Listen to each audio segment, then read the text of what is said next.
Paano nga ba nakakapagbigay ng malamig na hangin ang aircon? Tipikal na gamit ang aircon sa buong mundo, lalo na kapag summer na para bang magkasunod na lang ang sun at earth. Kahit medyo mabigat sa kuryente, aircon na ang takbuhan para mawala ang init.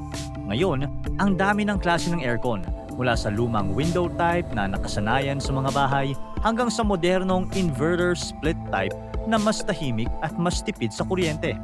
Pero, ang malaking tanong, paano nga ba ito gumagana? Ano ang nasa loob nito na kayang gumawa ng malamig na hangin? Mid-1800s, ang doktor na si John Gorey ay desperadong maghanap ng paraan para palamigin ang mga kwarto ng mga pasyente. Mainit dito at maalinsangan na lalong nagpapahirap sa may sakit. Kaya gumawa siya ng makina na kayang mag-produce ng yelo gamit ang gas na pinalalamig sa loob nito. Habang ini-expand ang gas, bumababa ang pressure nito at lumalamig. Kaya nakakagawa ng yelo at tinawag itong ice machine. Nang mapatent niya ang machine noong 1851, pinakita niya sa mundo na pwedeng kontrolin ang lamig gamit ang makina. Unang malaking hakbang papunta sa refrigeration at air conditioning. Pero hindi ito nag-trend dahil kulang sa pondo at malakas ang pagtutol ng ice industry noon. Pagsapit ng 1902, may problemang sumubok sa isang printing plant sa Brooklyn. Dahil sa sobrang humid, nagkukulubot ang kanilang papel. Dito pumasok ang batang engineer na si Willis Carrier. Sa halip na simpleng pagpapalamig lamang, ginawa niya ang isang sistema na sumasala at nagpapababa ng moisture gamit ang malamig na coils, mga tubo kung saan dinadaan ng hangin para lumamig at maalis ang tubig sa hangin. Habang dumaraan ang hangin sa mga malamig na tubo, kumakapit ang moisture dito at umiinit ang mga print machines pero nananatiling tuyo at kontrolado ang hangin.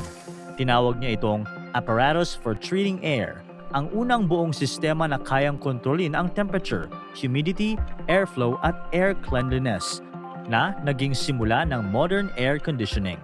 Noong late 1920s, nagsimulang lumabas ang mga room cooler para sa bahay at opisina. Pagdating ng 1930s, pinalitan na ang mga delikadong refrigerants tulad ng ammonia ng mas ligtas na refrigerants gaya ng CFCs, kaya mas dumami ang aircon sa mga building, sinehan at department stores.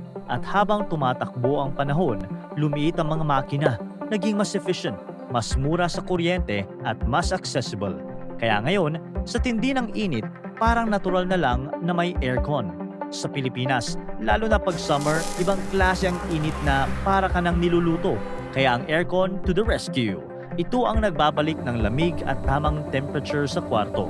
Tinatanggal ang alikabok at sobrang halumigmig sa hangin at ginagawa kang komportable kahit tirik ang araw. Pero paano nga ba nagagawa ng aircon ang lahat ng yan?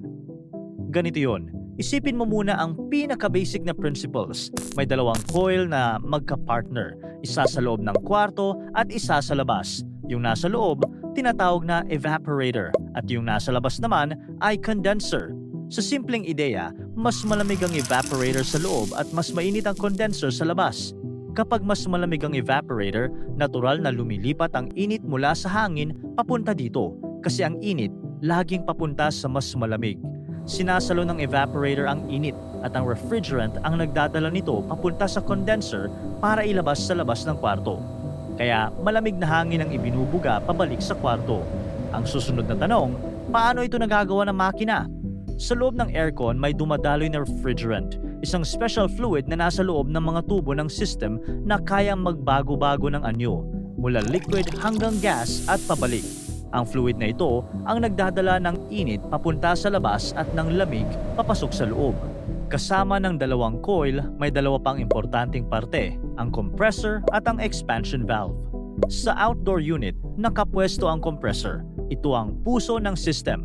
Pinipisil nito ang refrigerant gas hanggang tumaas ang pressure at uminit ng sobra.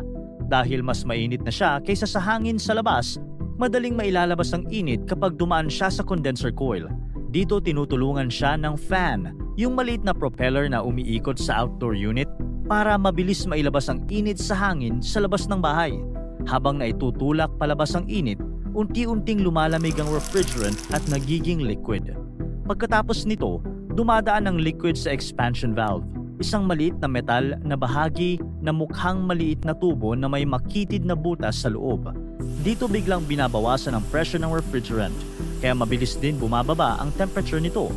Dahil sa biglang paglamig na ito, nagiging malamig na liquid gas mixture ang refrigerant na handang pumasok sa evaporator coil para sumipsip ulit ng init sa loob ng kwarto.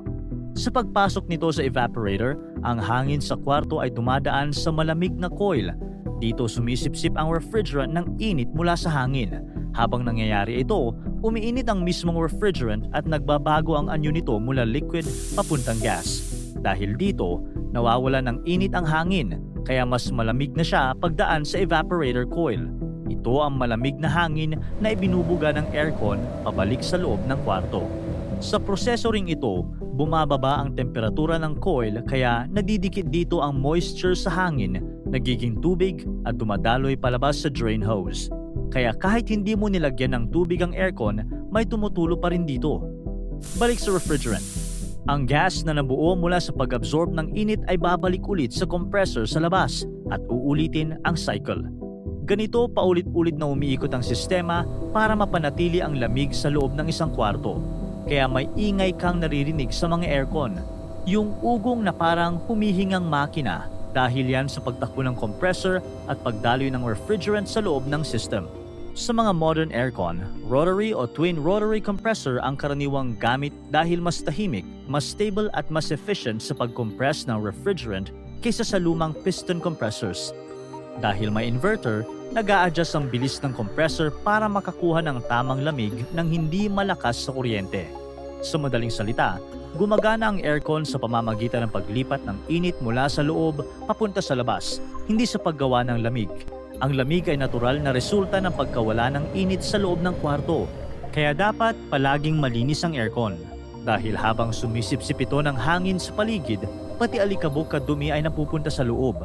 Kapag hindi nililinis, naiipon ang mga dumi at humihina ang buga. Kaya para mas malamig, malinis at ligtas ang hangin na inilalabas nito, regular na linisin ang aircon. Pero tanong lang, kung ang aircon ay kumukuha ng hangin para sipsipin ang init, paano ito lalamig kung walang hangin o init sa loob ng kwarto? Ang sagot ay hindi ito lalamig ng maayos dahil ang aircon ay umaasa sa init ng hangin para gumana ang cycle ng pagpapalamig. Kaya dapat may umiikot na hangin at may init na pwedeng kunin ng evaporator. Kung walang hangin sa kwarto, halimbawa, sobrang liit ng space, selyado ng sobra o kulob na walang airflow, walang dadaloy na mainit na hangin papunta sa evaporator. Dahil dito, magsisimulang magyelo ang evaporator coil dahil wala nang init na sisipsipin ang malamig na refrigerant. Kapag nagyelo ang coil, humihina ang lamig, bumabagal ang airflow at minsan humihinto pa ang aircon para hindi masira. Ganito rin ang nangyayari sa mga sobrang lamig na lugar. Kung mas mababa na ang room temperature kaysa sa kaya pang i-absorb ng evaporator, wala nang init para i-evaporate ang refrigerant, kaya nagtutuloy-tuloy ang pagyayelo ng coil. Maliban na lamang kung ang device ay may low ambient control o designed para sa mababang temperatura na may mga espesyal na machine para maiwasan ang pagyelo at mapanatili ang tamang operasyon kahit sa matinding lamig. At kung walang hangin tulad ng isang vacuum chamber, hindi gagana ang aircon dahil ang buong proseso nito ay nakabase sa pagkuha ng init mula sa hangin. Walang hangin equals walang heat transfer equals walang cooling process. Kaya sa kombinasyon ng hangin, evaporator, condenser, compressor, expansion valve at ang tuloy-tuloy na pag-ikot ng refrigerant, may malamig, malinis at komportableng hangin kahit gaano pa kainit sa labas. Para tuloy-tuloy ang saya at kwentuhan, huwag kalimutan mag-subscribe sa Bubbly YouTube channel at pindutin ang notification bell.